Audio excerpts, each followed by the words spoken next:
প্রথমবারের প্রচেষ্টাতেই হচ্ছে কি আমি একটা মাঠ কেক মেক করেছি। আপনারা আমার ছোট্ট একটা রিলসের মধ্যেই মানে অলরেডি জেনে গেছেন যে আমি নতুনভাবে পেজে মাঠ কেকটা অ্যাড করতে যাচ্ছি। এতদিন আমার পেজে হচ্ছে কি স্পঞ্জ কেকগুলো ছিল অ্যান্ড পাউন্ডস কেকগুলোই ছিল এবং টাপ কেক, জার কেক লাইক এইগুলোই ছিল এবং বিভিন্ন ফ্লেভারের ছিল। সো মাঠ কেকটা না আমি এতদিন হচ্ছে গিয়ে ভাবছিলাম এটা অনেক কঠিন হবে, বাট আলহামদুলিল্লাহ আলহামদুলিল্লাহ আলহামদুলিল্লাহ আমি একবারের প্রচেষ্টাতেই হচ্ছে কি আমি এটা মেক করতে পেরেছি। অ্যান্ড এটা অনেক বেশি ইজি লাগছে মোটামুটি, বাট এটা না স্পঞ্জ কেকের তুলনায় একদম ডিফারেন্স ওয়েতে করা। এবং বিষয়টা হচ্ছে কি এখানে টোটালি আমাদের বিটারের কোনো কাজই নেই, মানে মাঠ কেক মেক করার জন্য বিটারের কোনো প্রয়োজনই নেই বলা চলে। অ্যান্ড দেন হচ্ছে কি আমি 3টে ডিম দিয়েই হচ্ছে কি আজকের এই মাঠ কেকটা মেক করেছি। প্রথমে 2টা দিয়েছি অ্যান্ড পরে হচ্ছে কি আমি আরও একটা অ্যাড করেছি যেটা আমি ভিডিওতে নিতে ভুলে গিয়েছিলাম। এবং এই মাঠ কেকটা হইতে আমার মিনিমাম 45 থেকে 47 মিনিটের মতো টাইম লেগেছে।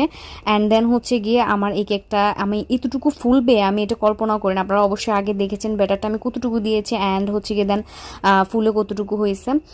আলহামদুলিল্লাহ আমার কেকটা একদম একদম একদম পারফেক্ট ছিল এবং আপনারা এই যে দেখতেই পাচ্ছেন ভিডিওর মধ্যে, আমি ভেবেছিলাম মানে ততটাও পারফেক্ট হবে না, বাট আলহামদুলিল্লাহ অনেক বেশি পারফেক্ট ছিল। অ্যান্ড দেন ডিমোল্ড কোলটা হচ্ছে কি আপনারা বুঝতে পারবেন যে বিষয়টা কতটুকু পারফেক্ট হয়েছে। আমি অনেক বেশি স্যাটিসফাইড ছিলাম এবং ইনশাল্লাহ আমি মাঠ কেকটা এবার হচ্ছে কি আমার পেজে রেগুলার মানে অর্ডার নেব এবং হচ্ছে কি আপনারা চাইলে এটা টেস্ট করতে পারেন। অ্যান্ড হচ্ছে কি আজকের এই কেকটার টেস্টটা একদম অন্যরকম ছিল।